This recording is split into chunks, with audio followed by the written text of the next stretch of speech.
The games in this match are all very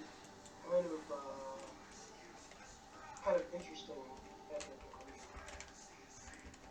Unlike last match where it's like interesting in a bad way, like our opponent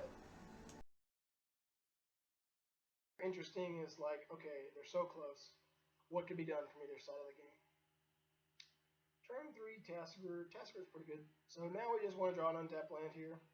And we do. It's pretty good for us. So we should be playing this. We should be casting Primeval Titan. And to be honest, we should be going and getting 2 Valakuts. He's a Path to Exile deck. So if he's a Path to Exile deck, like his best way to interact with our Primeval Titan is Path to Exile.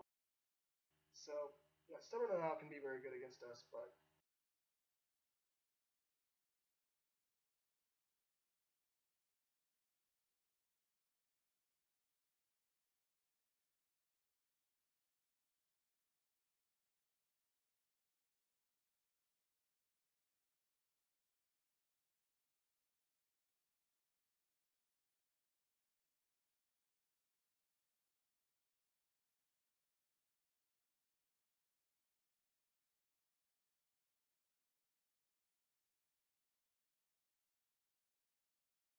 so Summoning Trap. Alright, so first round we queue up against Death Shadow. Um, I think this matchup is a fine matchup. Um, I actually don't really hate our position here. This keep is fine.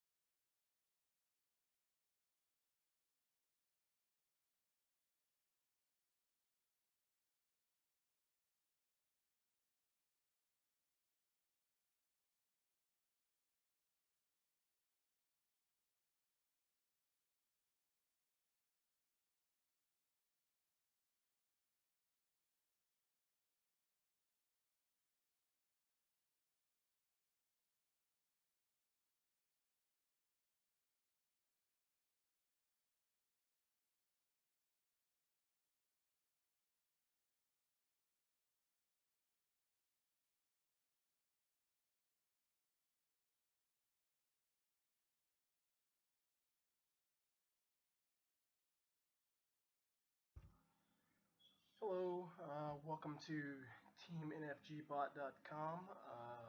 What we have here is called Through the Breach Escape Shift. I'm going to be doing a couple leagues with this today, and kind of showing you what this deck can do, what this deck's about, um, and just kind of give you an overview. I've played the deck quite a lot, and I kind of plan on doing a series of different decks in both modern and standard, and getting videos up so that we can visually uh, kind of get more information into our head. So let's just dive right in. The mana base is pretty basic for this deck, to be honest. We've got 4 Wooded Foothills, 3 Bloodstained Mires down here, 2 Cinder Glades, 4 Stomping Grounds, 2 Forests, 6 Basic Mountains, and 4 Valakuts. The mana base is obviously very important in this deck because both win conditions kind of involve Valakut, the Molten Pinnacle. So, you really need to factor in what you're doing with your lands at all times. Basically, when you can search basic forest with your Search for Tomorrow or with your Wooded Foothills, it's even Sakura Tribe Elder, it's probably, it could be right to do so. Um, because Primeval Titan works in multiples of 2, even if you have 4 mountains in play, you're going to be okay. Because, like, if you have 4 mountains in play in a Valakut, you're going to be able to search up Mountain, and deal 6 to them.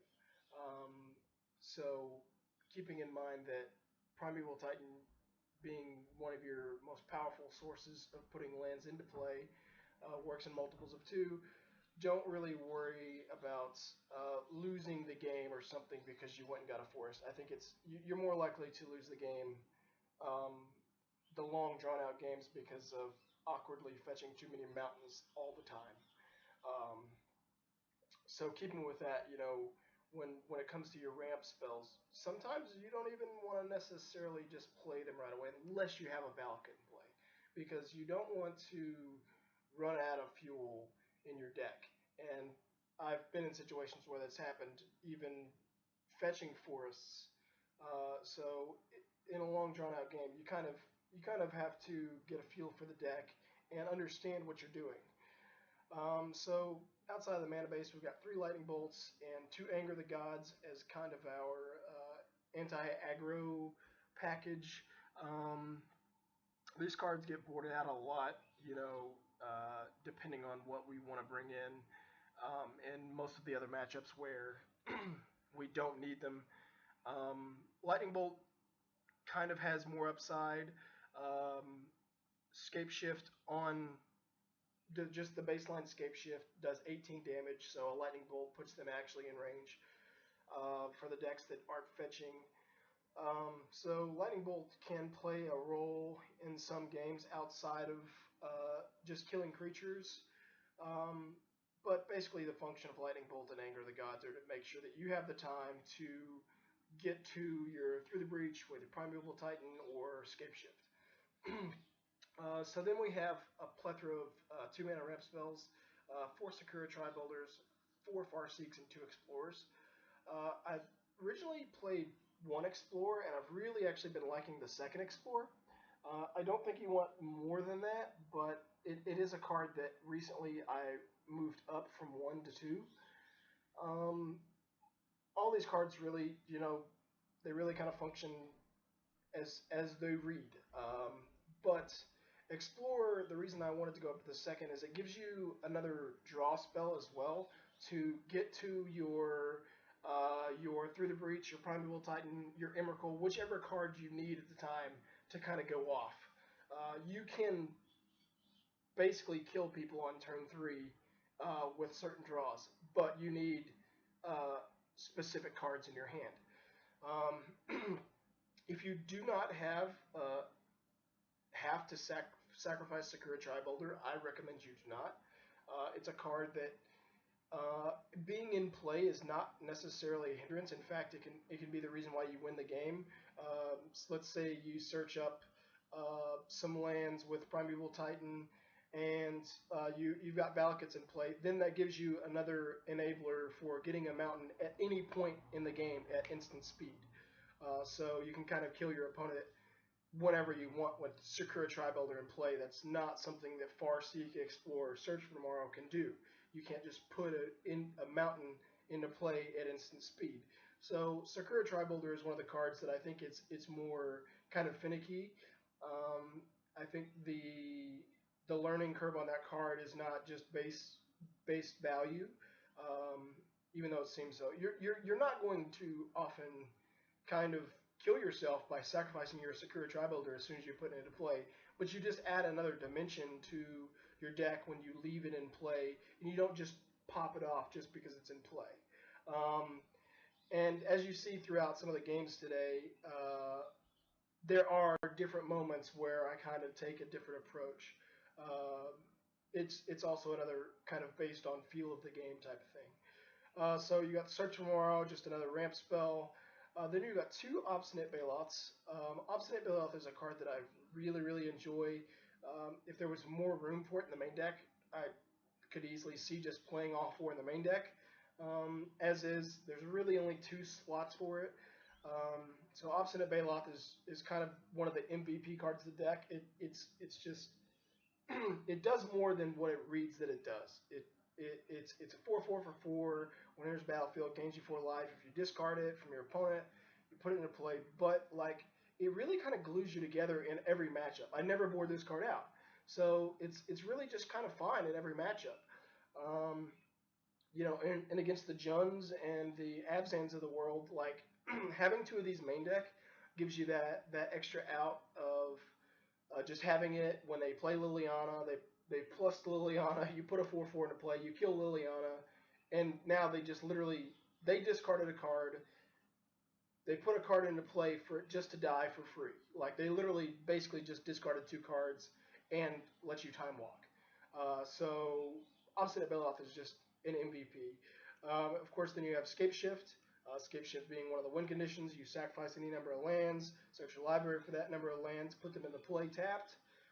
So if you have 7 lands, you can search up 6 mountains and a Valakut and deal 18 to your opponent.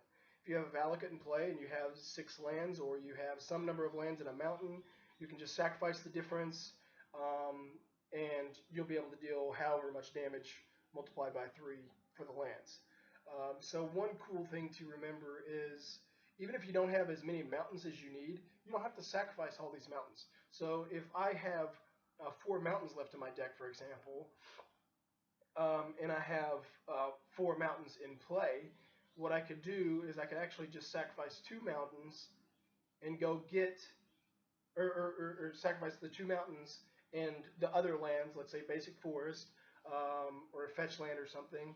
I could sacrifice those lands and put myself to the threshold at 6 and still get all those triggers to kill my opponent with. So Scape Shift is a really versatile card. It's very mathematic, so you have to kind of figure out the math on that for different situations. At face value, you need 7 lands to deal 18 to your opponent. Everything from there can be as complex or whatever. It really only functions though as 7 to deal 18. Then you have Through the Breach. Of course, Through the Breach being putting your big scary creatures into play with haste, instant speed. This card's very versatile. Against blue decks, you can just cast it on their turn to make them countered on your turn, and then just like resolve your Primeval Titan the very next turn. So this card's very versatile. You know, obviously being able to turn 1 search for tomorrow, turn 2 2-mana ramp spell, turn 3 Through the Breach, and put either Emrakul or Primeval Titan into play attacking is pretty game breaking. You know, you're going to either deal 18 to them and basically any mountain off the top of your deck is dead, or you're going to deal 15 to them and they're going to sacrifice all their permanents. So this card is the reason I want to play the deck. You can play Scape Shift and just not play these, but I think that this card just adds kind of more lethal dimension to the deck, and just makes your Primeval Titans a little bit better. Of course, we've got 1 Summoning Trap. Summoning Trap is kind of a unique card in that it's really only face value geared at blue decks, but paying 6 for this card is fine.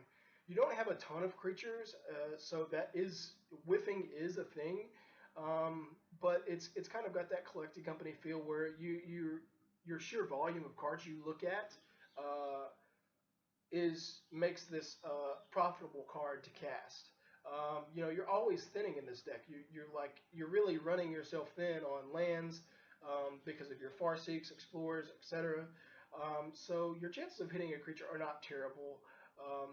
Post board, sometimes when I have more Alpsinate Baloths in the deck, I have a few more options to hit. But when you're playing against a blue deck and they turn to Spell Snare your Sakura Tribuilder, for 0 mana you cast Summoning Trap and you put in an Emrakul, like they just lose. They just lose on the spot. Even if you put in a Primeval Titan, they basically just lost the game on the spot. Because at turn 2, like, unless they've got a Terminator or something, they're just so far behind. You've already ramped yourself up 2 more lands. So this card can be very game breaking. In fact, I board the other 2 in a lot of different matchups where I cut the Anger of the Gods or the Lightning Bolts. So this is a very versatile card. I really enjoy this card a lot. It just kind of gives you another angle to get your creatures into play. Then you've of course got Summoning Pact, or Summoner's Pact. We've got 2 of those. Searching our library for any green creature. Summoner's Pact is very versatile. Your opponent has a Liliana and it's kind of grinding you down. Well, you can Summoner's Pact for your Obstinate Baloth and discard it. You need 3 more damage and you've got Valakuts in play. Well, you Summoner's Pact for your Sakura Tribuilder. Sacrifice it. Go get a mountain. Kill them. You know, you need a Primeval Titan. Summoner's Pact for it. You know, Summoner's Pact literally does everything you want in a card. Against like aggressive decks, you can Summoner's Pact for your Obstinate Baloth. Gain 4 life. You've got a 4/4 into play. You know, it just does everything you want the card to do. This is a card where I sometimes feel like I want more, but what am I going to cut? I could see cutting the Summoning Trap for it. But everything else, much like I said with Obstinate Bailoff, is kind of locked in. I really have been liking the numbers on this deck. Um, I played this at GP Brisbane and went 10-5. I've had a lot of success with this deck overall, pretty much with this configuration. Um, so moving on to the sideboard, uh, playing just a two-color deck, we've got a number of options, but there's really kind of some redundancy going on. We got the last Lightning Bolt, two Sudden Shocks, and Anger the Gods. Those are cards that are kind of aggressive, or aimed at the aggressive decks. uh, Sudden Shock I sometimes bring in if like I feel like I need just that split second kind of thing. I used to kind of board it in against Death Shadow, but Death Shadow in its current configuration, Sudden Shock's not great. And also was there for Infect, and Infect's kind of lingering around. Sudden Shock is a card where recently I haven't been boarding it in near as much, so it's a card that I could probably look to cut, and maybe that's where we put more summoners packs. Um, but it's just one of those cards. I think it's actually probably the weakest card in the sideboard right now. So it's a card that if you find that you want to cut something off the board, I would cut Sudden Shock. I've got two Ancient Grudge and the Shatterstorm, of course, for affinity. I even board those in against like Lantern Control. So obviously just ways to destroy artifacts. It's great. Crumble to Dust, aimed at Tron. Sometimes I bring Crumble to Dust in against like Blue Moon or decks that kind of really have like kind of awkward mana bases. Just bring it in on the play, don't bring it in on the draw, and just like kind of look to punish your opponent with it. It's a one of. It's rarely gonna like lose you the game if you draw it late. So I think it would be fine to with the upside of just like completely punishing your opponent's mana base for bringing it in. But really the only purpose that's there for is for like Tron. Um, so that's fine. I think against like Eldrazi, you could probably bring it in if you wanted to hit the Eldrazi temples, but it's just one of those cards that it's only going to be very good in certain matchups, and the main matchup is Tron. So then we got two Grafdigger's Cage, of course, for something like Dredge. That's really, you can bring it in against Snapcaster decks, but I don't really think that's where you want to be. So, Grafdigger's Cage and Anger the Gods both play a phenomenal role against Dredge. And Grafdigger's Cage gets around Collective Brutality, doesn't get around cards like Nature's Claim or whatever. But very good card. Two more Summoning Traps. I board those in actually a lot of matchups. Anywhere that Anger the Gods comes out, and I don't have a bunch of cards that I need in, Summoning Trap is probably plugging that hole. So Jund, Abzan, two of the decks that I run off the top of my head, I bring those in there. Summoning Trap, just like I said, gives you another way to put creatures into play. Against blue decks, obviously, it's very good. As I described earlier, if you just play a Sakura Tribuilder on turn 2, you can just decimate your opponent very quickly. The last two Obstinate Bailoffs, once again, just the card is just very, very good. I could not see playing this deck without having 4. The card just does too much against so many decks. Reclamation Sage for any number of things. I often board in Reclamation Sage. If you look, like there's this sweet, like exact number here. We've got 2 Anger the Gods and 3 Lightning Bolts. And then if you look right here, it's 1, 2, 3, 4, 5. Exact swap here. And that's the exact swap that I make in a lot of different matchups. I just literally board out all the Lightning Bolts, both Anger the Gods, and I just bring in those 5 cards. Now, that's obviously only if I think that they really could have an enchantment, but, I mean, people may board in Leyline of Sanctity against you, so, I mean, it doesn't really hurt to have Reclamation Sage kind of lingering in your deck. It's probably going to do just as much as a Lightning Bolt, probably. Because in those matchups that you would be boarding Lightning Bolt out, sure, Lightning Bolt can kill a creature or whatever that they may have, but realistically, Reclamation Sage is just fine. You're more safe with Reclamation Sage in your deck. So if there is a thought that they could have Leyline of Sanctity, you've got Reclamation Sage. Maybe they've got Blood Moon. So Reclamation Sage does a ton. You can also board it in against Affinity as just another another destroy an artifact kind of thing. So it's pretty versatile in how it plays a role in this deck. And like I said, I often board it in even when there's not necessarily an enchantment or artifact, just in case there might be an enchantment or artifact. Because I would rather not have my opponent board in Leyline of Sanctity and me not have the Reclamation Sage in my deck and have to win through Emrakul or attacking, because my deck attacks for 6 at a time if I've got Primeval Titan into play, but it's much easier to lose a game when Primeval Titan is just a 6/6 trampler. So kind of gives you that security net. So yep, that's the deck. Those are the numbers, and we'll see how it goes.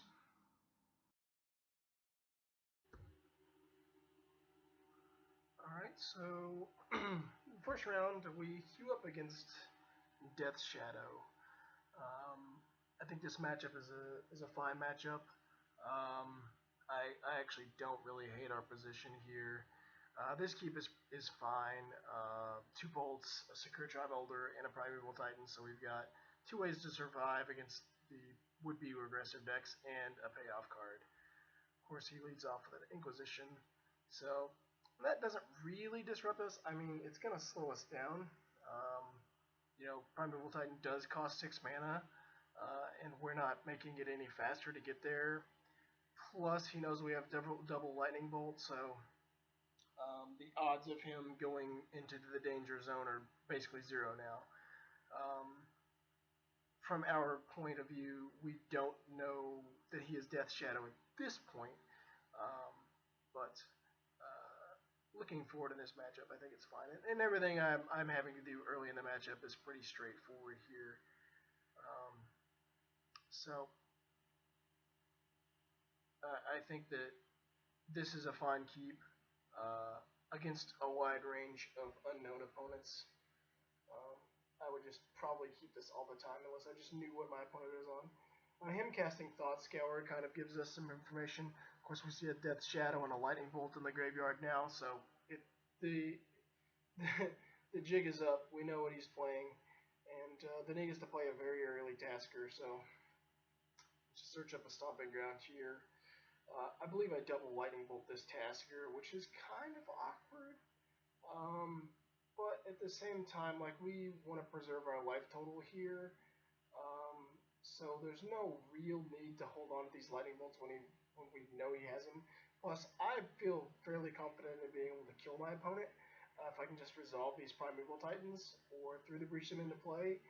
They're going to do most of the work for me. So even if I just draw like a bunch of ramp spells on a Valakut, I can probably just kill them. And that's why I like this matchup so much. They do so much of the work for me, and I can very explosively deal 18 damage. So I can definitely deal 14 damage right here or less very easily. So casting Serum Visions. Important to note that he kept both cards on top and didn't do anything else. So that is very important for us to note. I think whatever land we decide to play here is fine. Probably could have played the Forest, but he would know then that we have a Forest. So right now we get to preserve information on our 3 unknown cards. He Thought Scoured us there, I believe. I looked at his graveyard, but he Thought Scoured us. Revealing another Spiritual Elder and a Cinderblade. Thoughtseize kind of annoying. We have double Titan, so not a big deal. The only big deal would be is if he had Surgical Extraction. I think some of these decks play like main deck Surgical Extraction in some number. So that would just be a big deal because then he would just be able to like axe my win conditions plus get a card out of my hand. So that would be pretty unfortunate. Summoning Trap is not a great draw. They don't typically play too many counter spells as far as like Remand or Mana Leak. Pretty sure they're on the low end of those. So Summoning Trap is not really a great draw, other than just being a 6 mana, try to put a Primeval Titan or Emrakul in play. So him tapping 3 probably means Culligan's Command here. Or it could be, yep, so it is Culligan's Command. I think I discard the Summoning Trap here, and I think that that's fine. I kind of want to keep my Forest. I kind of want to keep my Primeval Titan. You know, those are the sure bets. Summoning Trap is not really a sure bet. Oh, the fact that our opponent got Tasker back is a little annoying. You know, he gets to play Tasker immediately if he wants to, and just deal away his graveyard. Even more, now he gets to keep a card in his graveyard and play Tasker. So that's kind of annoying. Plus, he's achieving his end goal of going a little bit lower in life, so his Death Shadow is now a 2/2. The Thoughtseize, I mean, it's fine to keep that there. He's basically just hoping that he doesn't hit a spell when he activates Tasker, so that he can just Thoughtseize away my Primeval Titan and then leave me with one card. And I think that's fine, keeping in mind that our opponent only has 2 cards in his library. I only have, or 2 cards in his hand rather, and I have 2 cards, and he knows what I'm buying. So if he goes for this Tasker line, that pretty much is like a signal that we're in a good spot here. So he does have a Snapcaster Mage. Fortunately, he's already played his land for the turn, so we're just going to give him the Snapcaster Mage. He can't do anything terrible with it against us right now. We take 5, and we get to hopefully resolve a Primeval Titan here. That would be ideal. Looks like we do cast Primeval Titan, and a Stomping Ground in our hand is very good. It means we can go get 2 Balakots here, and just be ready to play the Stomping Ground and deal 6 to him, deal 6 to Tasker, you know, 3 to something, whatever. So this is just a really good spot for us. Plus, he might still pull the trigger on this Thoughtseize if he has like a Terminator or something in his hand. And if he does that, then he just dies because he goes to 6, I play my Stomping Ground, and he's just dead. So, turns out something like this kind of happens. So, Lightning Bolt on our Titan gets to then Snapcaster Lightning Bolt back. So, he is still out of range from our Stomping Ground. And we are on a 2-turn clock after we take this damage.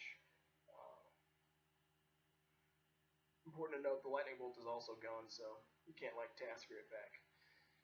Explore gives us a chance to draw a win. We just draw another mountain. Search for Tomorrow does count as another mountain as long as this resolves. You could have Stubborn Denial though, so it's not a sure bet that this resolves. It does, so our opponent should just be dead. And they didn't do like everything that Death Shadow wanted to do, but I mean, he played a turn 2 Tasker.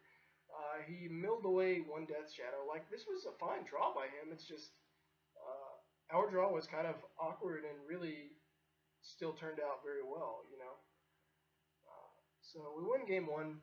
Cards we board in here, basically, just like I talked from the deck tech, not going to board in the Reclamation Sage. There's basically no chance that they ever have an enchantment or artifact that we care about. None of our other board cards are very important. You could say Grafdigger's Cage. I don't think Grafdigger's Cage is great. Don't think there's a need for it. The random Lightning Bolt is fine. I think that the random Lightning Bolt probably does more. I don't know why that stitch color changed. I think the random Lightning Bolt does more for us than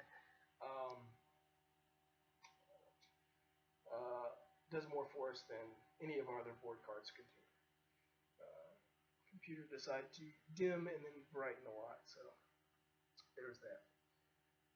So once again, I think this matchup is fine. I just think that we can be just as explosive as they can. And Stubborn Isle is very good against us because it does hit our Through the Breach, but we can just play mountains. You know, we can just kind of grind the game out. Sakura Dry Boulders will block. You know, we have a few different ways to interact with them on a positive basis. And they don't, like I said, they don't really play counterspells for creatures, so if we just get to 6 mana and just cast Primeval Titan, we're kind of in a good spot. And I remember playing this game and like thinking about this, knowing I was going to record a video that this is exactly where I talked about Stubborn Denial.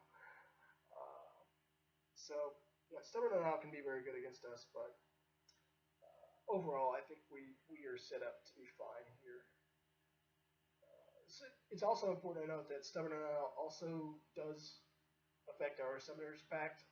So, that it's important because sometimes you need to Summoner's Pact for your Primeval Titan, and if they have a Stubborn Denial, they can just stop that thing. I think this is a fine hand. I've got my finger over the keep area.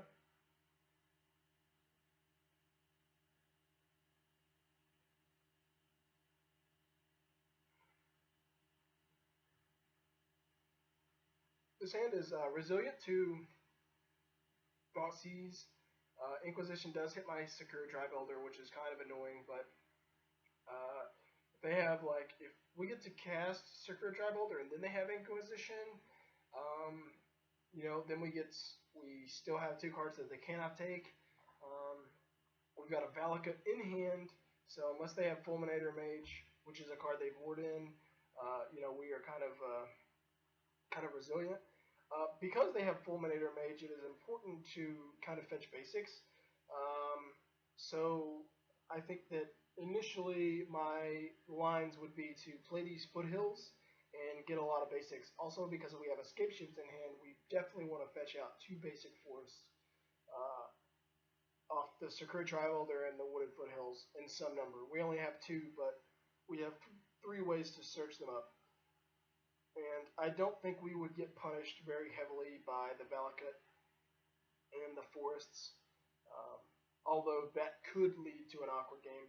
The reason I say that I don't think we get punished is basically because they ward in Fulminator Mage. It's more likely that our Valakuts are always just going to get sniped off pretty early. So, it's a little bit slow. I mean, he did quite a few things game 1, but our clocks are quite a bit different.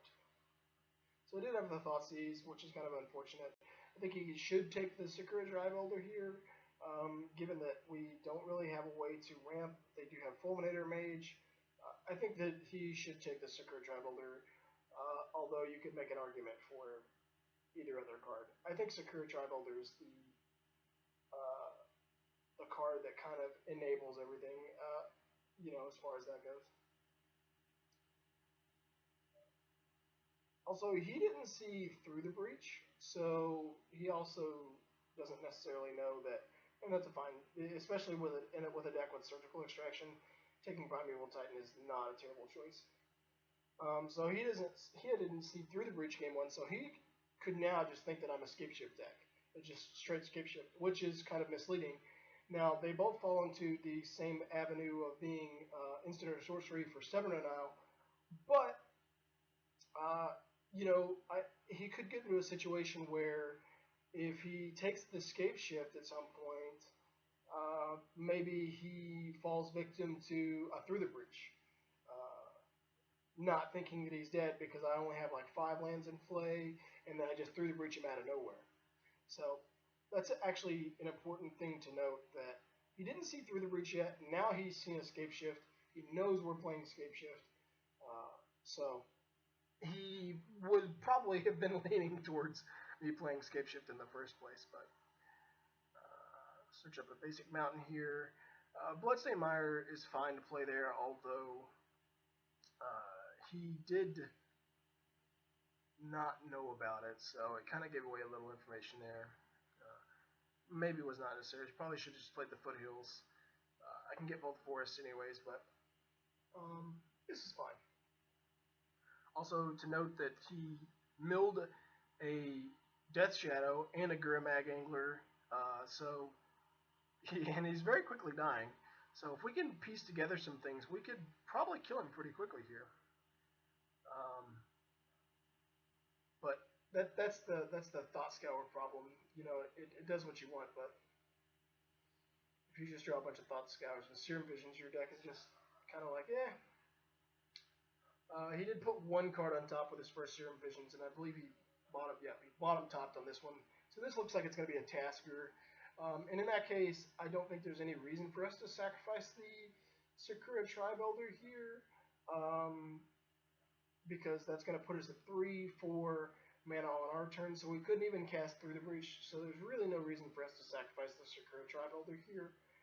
What this often does also is these decks with lightning bolt in it is they'll get in a position where they want to force through damage, so they will just lightning bolt your Sakura Tribe Holder. And I'm still not certain that that's correct, but it is something that I've seen a lot. So he has a Gurmag Angler, which is fine. We have this little chump blocker over here and no reason to sacrifice it. Kind of unfortunate that we drew another Valakut. The reason being is we're going to have to play one of these lands eventually. And we're kind of in an awkward position where, like, for example, next turn, if we want to cast Primeval Titan, we can, but we have to. No, we can't even. Yeah, we're 4/5. So if we have Through the Breach, we could potentially cast that. Is this the Kolaghan's command? So we only have max 5 mana next turn. So that means, yeah, this is Lightning Bolt that I was talking about. That means that at best we could cast Primeval Titan 2 turns, Through the Breach next turn. This forces our hand.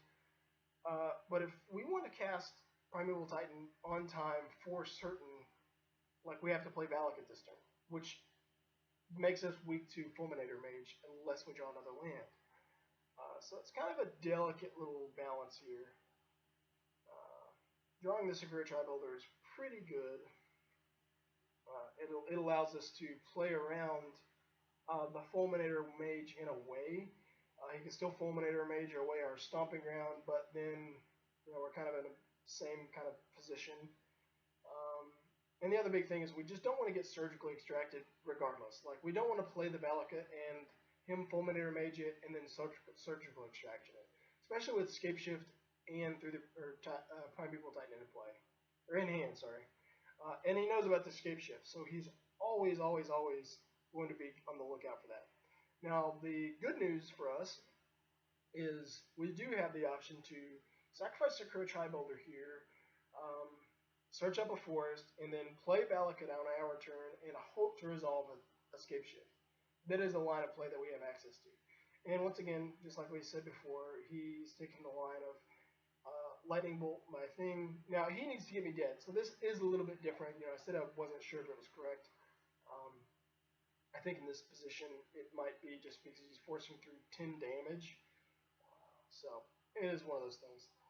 2 cards in hand, Stubborn Denial is turned on, but drawing another Valakut here almost certainly signals that next turn we cast the Escape Shift, and we just get to cast Primeval Titan here. And kind of put the onus on our opponent. We get to, actually we just kill him here, right? Yeah, we just go get 2 mountains, that's 12 damage. Each one is, no, it's 6 damage, sorry. I'm thinking about these other Valakuts in them. So once again, we are still kind of weak to that Fulminator Mage, though. We really have to hope for no surgical extraction if he has a Fulminator Mage. And I take the line of killing this just in case he has a way to kill my Primeval Titan. And the reason is, like, so let's say his hand is removal, he's basically dead regardless. He is Terminate. He's basically dead regardless. So, like, we just draw mountains and we're dealing 3 to him. And he has no pressure, and he hasn't really shown any pressure. So now we just get to resolve Scape Shift, easy peasy, unless he has some kind of weird counter spell. Play Explore, just play the other Valakuts. Then just go ham, tap a bunch of mana. We're a little bit short of being able to cast Obstinate Bailoff and Through the Breach, but that's okay. This game just should be over.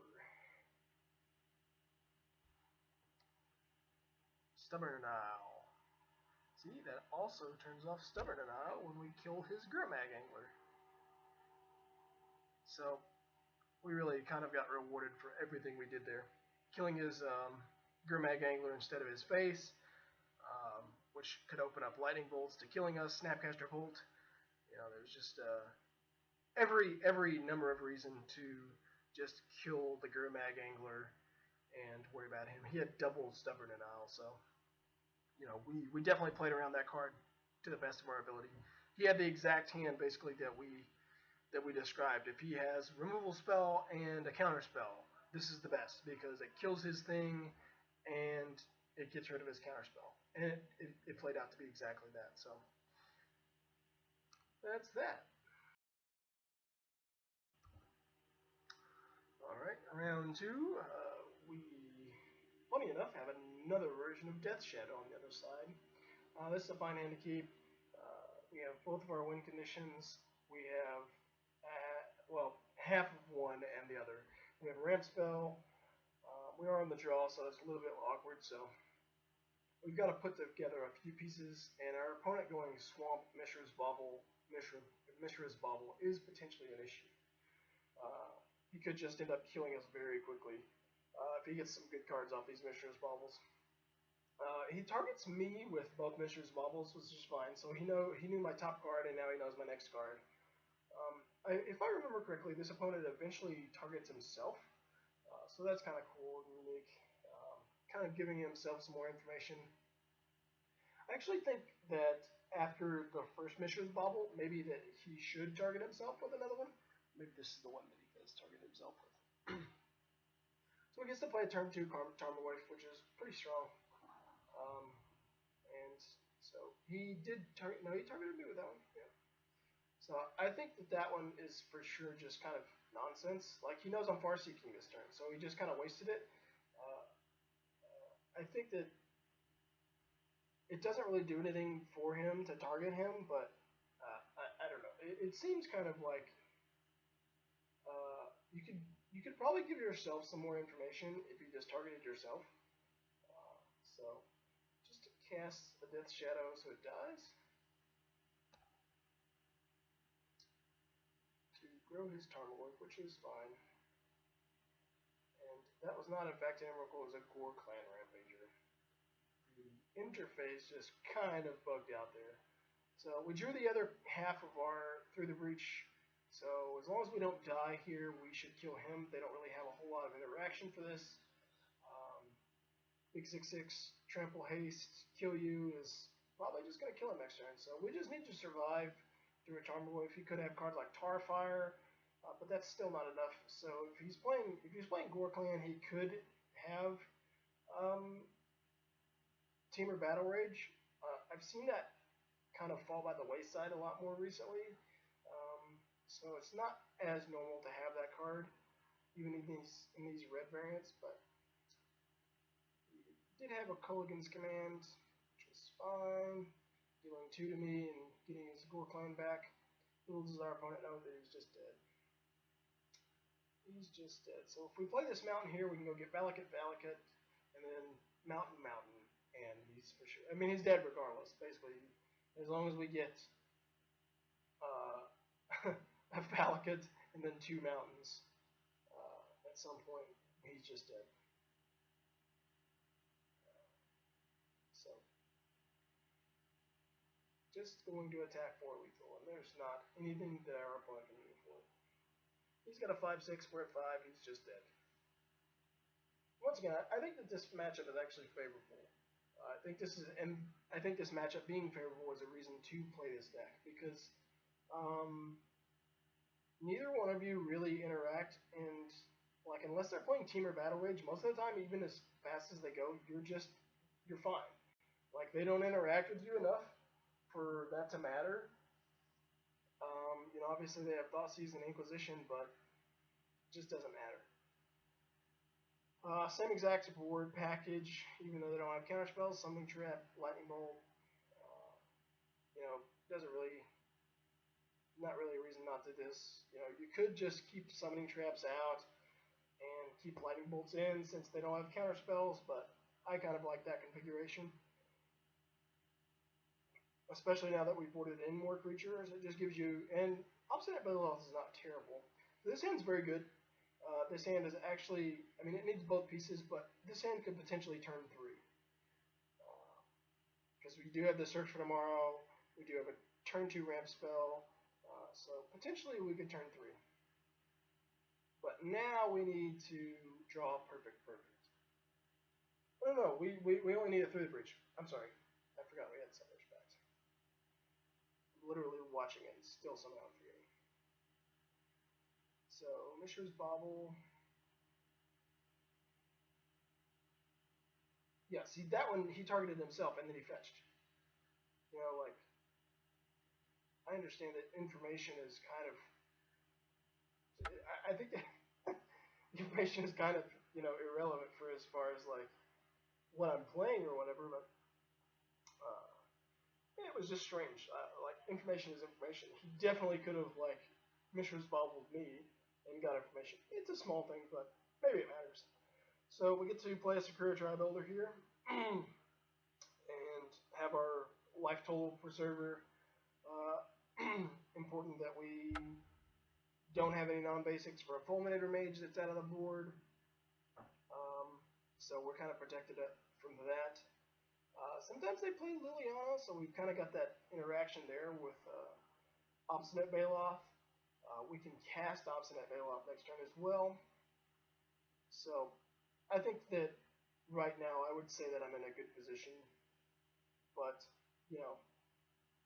things could get stagnant and could go south.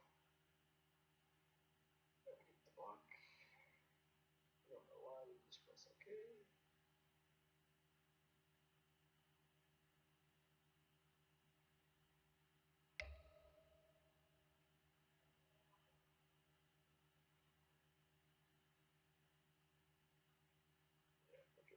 States get. I think we want the second forest. And the reason we want the second forest is if, although we have the search tomorrow, is at some point we want that forest because of Fulminator Mage. We would hate to get ourselves Fulminator Mage here. So I think, oh yeah, this is the game where I actually next level myself. I end up losing this game because of this. I just thought of it. So I could have just like 18 to, and I didn't, because I put myself in a line of thinking that he could have a removal spell here because of like his way that he played the game. It felt like he could just have a removal spell here. So like putting myself on the hook for Through the Breach and only getting the 2 lands just felt like kind of irrelevant. But I think that that's still actually a mistake. So I ended up just casting the Obstinate Baloth, and I'm going to lose the game because of this. So this is, I think that there is some merit to not Through the Breach Summer's Pacting, but at the same time, like, I should probably just always go for it there. Instead I didn't, and I'm going to get punished as we'll see. Could not remember where this game was in my series, but I do remember this happening. I just wanted to preserve my life total here once again because, like, if I draw now the thing is, like, even after he full minutes, if I just draw land, I'm a golden goose, because I just threw the breach here and kill it, but I didn't draw land. So this line actually kind of paid off in one way, but I didn't draw the land, and I didn't draw the land off the export either, which would have mattered. But we kind of wanted to draw land there so that I could like play land with my Valakut. Now, once again, I don't play the Valakut here, and I think this is fine in that I don't want to get Fulminator Mage Surgical again because that's going to be the way I'm going to win the game. So I kind of need to be able to have that. I have Through the Breach, and I have the Titan, Pseudo Titan in my hand in Summoner's Pact.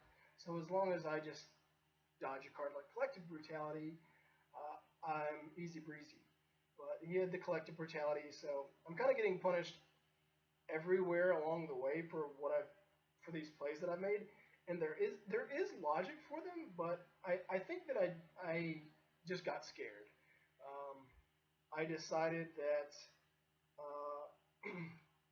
I needed to do one thing when I leveled myself. I do go get the basic here, which is fine. We don't want to get Fulminator Mage in and not be able to cast our Primeval Titan next turn. That is inevitable. So yeah, like at every point in this game, like the two decisions that I made that make this game, both I got punished the next turn. I didn't draw the land when I could have just killed my opponent, and then I got collective brutality right after my opponent was, not doing much, and I could have just killed him. But it is what it is. I am most certainly not perfect, but it's unfortunate that I really remember tanking, and I don't know. I just feel like I may have leveled myself here.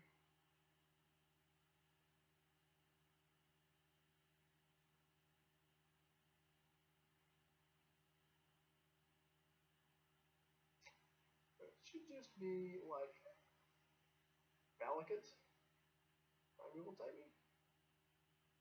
Uh, Not really sure what I was thinking about on this turn. Um, as I'm sitting here again thinking about it, I think that playing the Valakut, searching two Valakuts with Primeval Titan has its merits.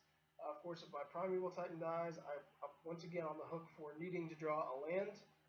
Um, and specifically, it has to be a green land. So I end up going with this Summoning Trap line. Um, and I do know why I did this. And once again, this is another kind of quirky decision that I've made this game that may have just punished me.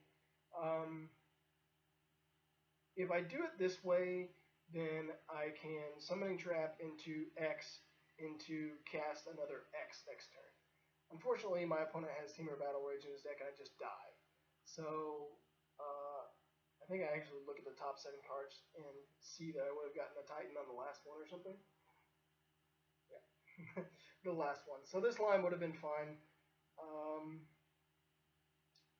But he had Temur Battle Rage. So, I mean, the line doesn't come without merit. If I go get the Primeval Titan and I go get Valakut because I truly can't afford to do anything else. Like if I play my Valakut and I go get Mountain and Dome him, then I can just get Fulminator Maged out of the game. If I play Valakut, go get Titan, Valakut, then I'm still on the hook for the Summoner's Pack, so I'll have no green sources. So then I need to draw a land that's a green source to Farseek. And that's that. But that line, am I blocking with my Titan there? Probably not. He has Gorklan in his deck. Like, I haven't seen the Battle Rage. I can assume that he has it. But, I mean, all the same, I'm just like, that's not good. So, the way that I played that with the Summoner's Pact is, or Summoning Trap, is that I can potentially get one of my creatures, put it into play, and then next turn set myself up for casting a Titan that I go get with Summoner's Pact, and be set up. And I think that is more consistent. But once again, my opponent, the 3 main decision points in the game, my opponent was able to punish me to the max all 3 times. So I could be convinced that I was incorrect in my thinking, but I could also understand what I did. This hand is kind of played out in an awkward kind of way. We got Thoughtseize and now Inquisitioned. We have not drawn a whole lot of lands. We get to get a basic forest here. We can easily get Fulminator Maged out of this game. That's a very real possibility. And we've got 2 Primeval Titans in our hand. Our opponent has taken 2 ramp spells. So if we just get Fulminator Maged here, we're pretty dead. Spoiler alert. Our opponent does have the Fulminator Mage, and we're taking 8 plus losing one of our lands. So we're really in a bad spot. Really in a bad spot.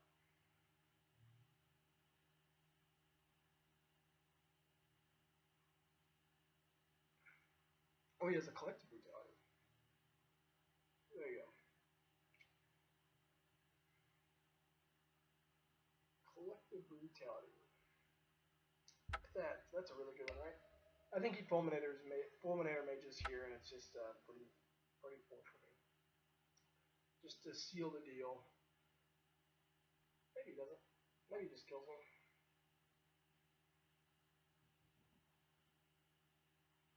I mean, Fulminator Mage would not be technically dead because I could draw a Sakura Tribe Elder block. Because he's only got one card in hand. So yeah, Fulminator Mage, Sakura Tribe Elder. Boom, that doesn't do it. And we're dead. So there were a few things that went on there. Like I said, the big three decisions in game two didn't pay off at all. So you can look at them as missed plays or whatever. I think the upside was there for all three. I think that the biggest mistake of the three was not just going for it on turn 3 or whatever when he had the 2 mana up. I think I probably should have just pulled the trigger there. That is probably the one that was the biggest mistake. I think the other 2 plays are kind of justified.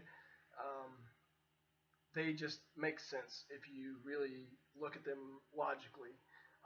Especially the last one on the turn that I die. I think that if I just go get a Primeval Titan there, I'm on the hook one way or another, whichever way I fetch lands with Primeval Titan. So I'm kind of hamstring no matter what if he has a Fulminator Mage. So, and that's a card that they board in 4 of. If he doesn't, I just win, but I think that I just win if I just cast Summoning Pact 2. And the other thing is, once again, I'm not blocking there, so I'm just going to die regardless. So that play ended up not mattering as much because I just died regardless. But it kind of gives some insight to where we were there and how our decisions could punish us against Death Shadow. And Death Shadow is very powerful, so it was a good game. Just unfortunate to lose. So right now we're 1-1 versus Death Shadow. We've lost to a variant and beat a variant. So let's go to the next game.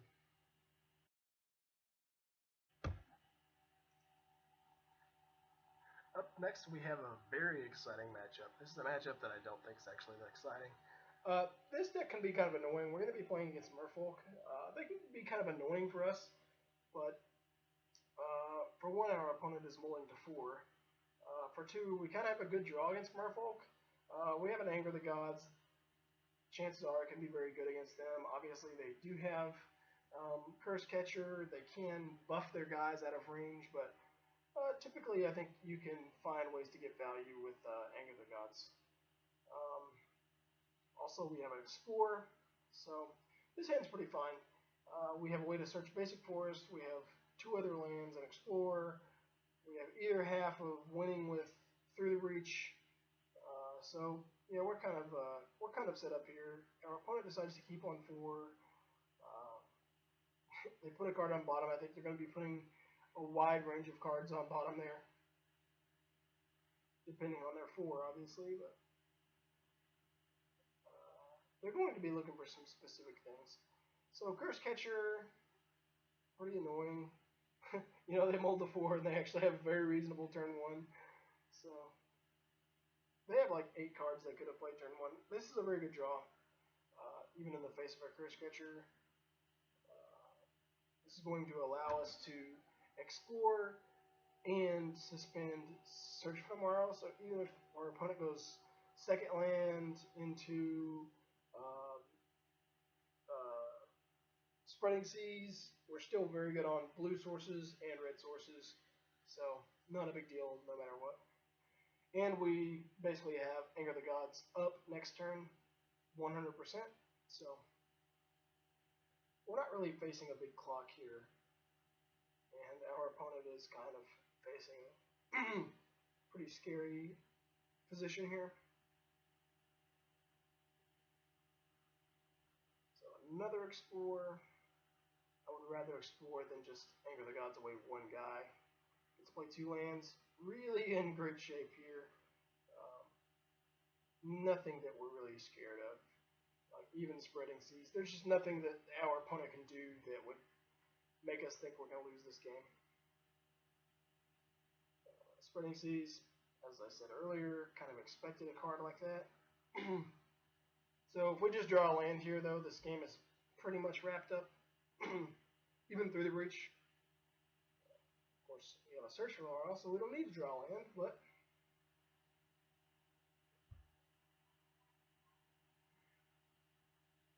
maximum mountains for this private multi.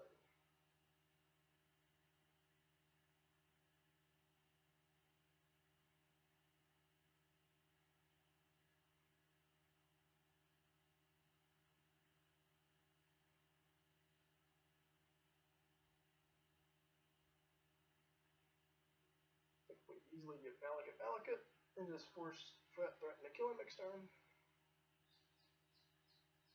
I mean, this game, there's not a whole lot for us to discuss, just because our opponent is on 4 cards when he started the game. Um, we had an extremely reasonable hand. Look at that, it just concedes. Like, what is he going to do? Nothing on a mold of 4. He had to be very specific.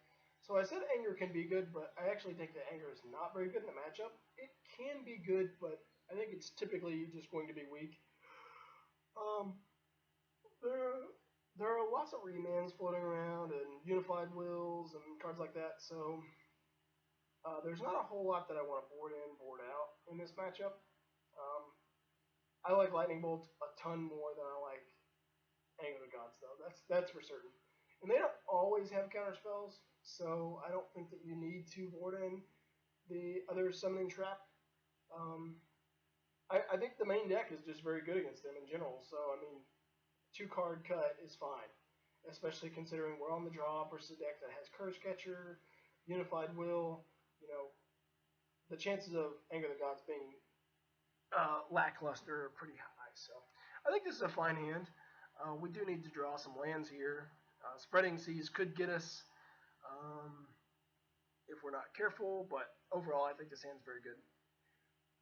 Turn 1 Aether Vial for our opponent. A pretty good start for him. See, in this matchup, unlike the Fulminator Mage matchups, I think just running the Valakut to a Spreading Seas is fine. Spreading Seas does not have the potential of killing your land and like surgical extracting, or just killing your land. Like, killing your land is huge. You know, they just turn it into an island. Well, if it's an island, I can still cast my spells with island. So he's Spreading Seas here, and it doesn't actually do anything. So we're kind of worried about a Curse Catcher getting our Farseek here. Drawing through the breach is pretty good, you know, but at the same time, like, if we just get Curse Catcher here, we could be kind of annoyed and potentially in a real bad spot because, like, we're searching up for red-green land. So if he has, like, Curse Catcher into another Spreading Seas, we could just be a sunk boat. If he doesn't have Curse Catcher, as he appears not to, we're in a very good spot, you know? So I believe our opponent ends up not doing much this game either. And I actually make a mistake in this game that's pretty funny later. I'm pretty sure that this is this game, but so he doesn't have another Spreading Seas, so where I was halfway correct about what he could have, but he didn't have the Curse Catcher in hand last turn. He has it right there, but I'm certain that he would have had to draw that because there's no way I would not have snapped that off on a Farseek there. So drawing this Search for Tomorrow is really good. You know, we're set up to cast through the breach here. I should play this land first, as to not get Curse Catchered. Gonna give ourselves another green source here. Our green sources are actually more important than our red sources. Like, the fact that we can get mountains. Like, there's only so many green sources, and obviously the green sources are mountains in a lot of cases, but there are only so many, you know, green sources. We have many more red sources. So here I think that I could fire off this lightning bolt. I'm not sure I do, but I could fire off this lightning bolt on the Curse Catcher as some insurance that through the breach roll is off. But the opportunity for, like, Aether Violin, see, he left it on 2. So Aether Violin, something to interact with me, or just Aether Violin, a creature for Unified Will. You know, there's a lot of different opportunities for this to kind of go south for us. And as such, I think that I think that once again I'm pretty conservative here to not get blown out. I think that I take the conservative route, and I don't hate this. I mean, I kind of don't really understand why I tapped my other force, as I kind of signaled there, but It's fine. I wasn't actually going to do anything with it, but it's just kind of awkward. Like, what if I did want to do something? I'm not sure what that would be. Maybe like a fire spout or something, but. So, Lord of Atlantis. He did bump his Aether Vial up to 3 after leaving it on 2 for a number of turns. So I think that that's notable. I think that what he had was a Tidebinder mage, so that he wanted to put into play. But I'm just he has no reason to cast it yet, and now he has played his thing. So I don't cast. There is logic here. I don't cast Through the Breach, although I could have just cast Primeval Titan. I don't cast Through the Breach there because basically I want to cast it at the end of his turn and then cast Primeval Titan. Kind of the same logic as earlier, where uh, I want to do both things, but I think that this is also better against Unified Will, especially now that he's doing this. Yeah, this is definitely a game I make a pretty funny mistake, but I'm making a lot of debatable plays in this video. Man, I love watching my coverage. So cast Through the Breach here. This could easily, he's got 2 cards in his hand. This could easily get Unified Willed or Remanded, whatever. If this resolves, though, we're in a really good spot, and it does. So now we get to potentially just kill off a bunch of his creatures.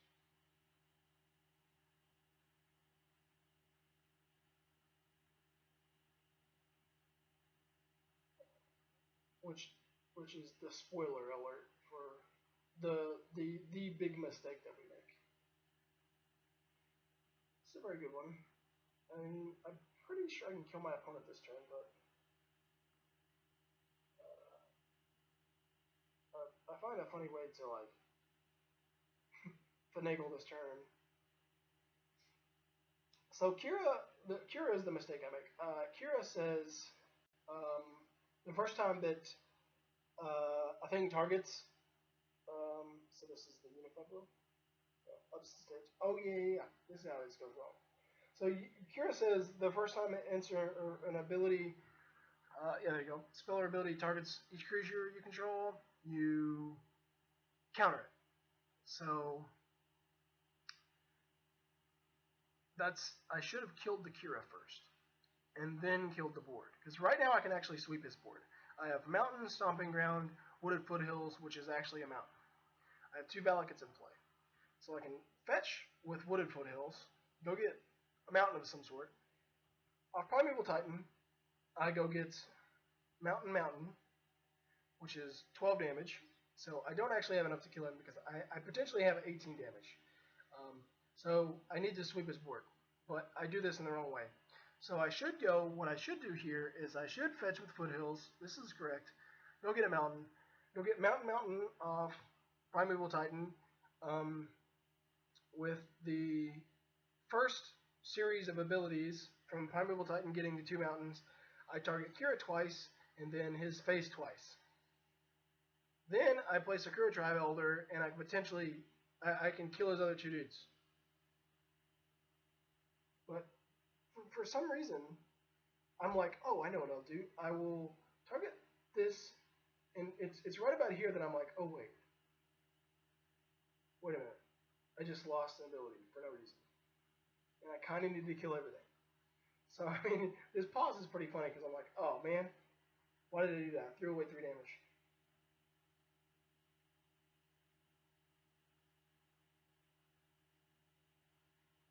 I'm still thinking about it, like,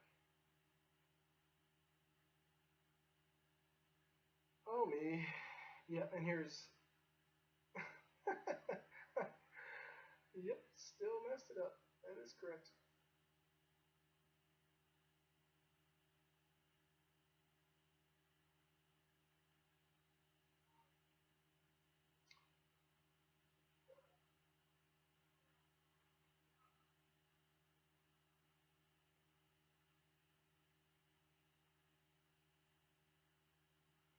Trying to press 1 for okay. So realistically, this game is not very close. Our opponent has one card in his hand. We have a Secure Tribe Elder. We have Primeval Titan. We've got an Offset Bailoff. He's going to have no board. Because we do have to kill his board. Like, that is... We do have to kill his board, but... we don't really have a choice because he could just somehow, some way kill us with these two lords and us having islands. So we kind of want to make sure that he doesn't have a board here. Plus, we can just kill him next turn. We still have 3 basic mountains, a Cinder Glade, and 1 stomping. Nope, no stomping mountains. So 3 basic mountains and a Cinder Glade left in our deck. So we have plenty of mountains. He does get a Valakut, or a Spreading Seas on a Valakut, so that's kind of annoying, but all the same, we kind of just have a dominating position here. So we can play Primeval Titan, get Valakut Mountain, deal 6 to him, then attack him for 6, and get 2 more mountains, which deal more than enough to kill him. Kind of see if I can just cast Emrakul, because casting Emrakul is much more fun. See, winning is fun. Winning with Emrakul is more fun. So you have to win with Emrakul if you can. Okay, and we can cast out Obstinate Bailoff to protect our life total in case something weird goes on.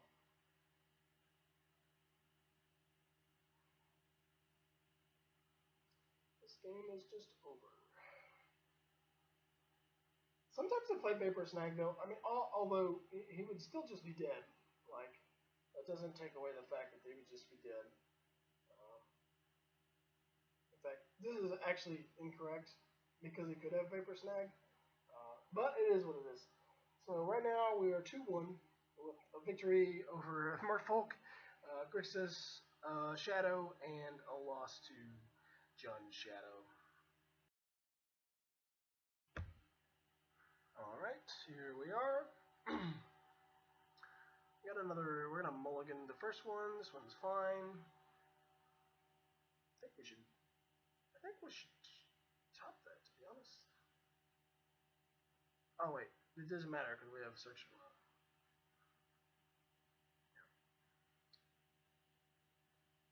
So this matchup is another matchup against Grixis.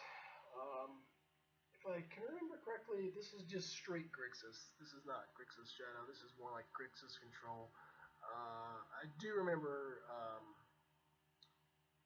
Creeping Tar Pits and things like that, so this is just Grixis Control. In fact, I think he has like Ancestral Visions and things like that, so...